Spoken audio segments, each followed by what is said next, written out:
Why everyone loves Demon Slayer? Tara, pag-usapan natin. Number 1, is it because of animation?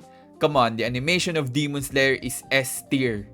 But I'ma be honest, hindi ko pa napapanood yung Fate.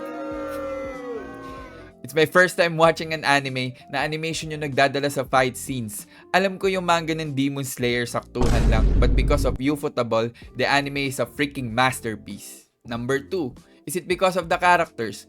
One of the reasons why mapapapanood ka ng Demon Slayer ay yung episode 1. Curious ka kung ano mangyayari sa magkapatid. Pero bro, the supporting characters of this anime are so well written.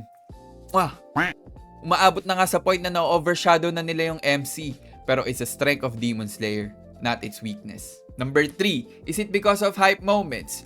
You know what I'm talking about. Season 1, Episode 19 and Season 2, Episode 10. That is anime peak, bro. Bawat fight scenes, you'll be at the edge of your seat. By this, Demon Slayer is proving the point na less is more. Hindi kailangan na complex yung plot to be a great anime. Ikaw, ano sa tingin mo? Kaya, if you haven't watched this anime, you are missing out.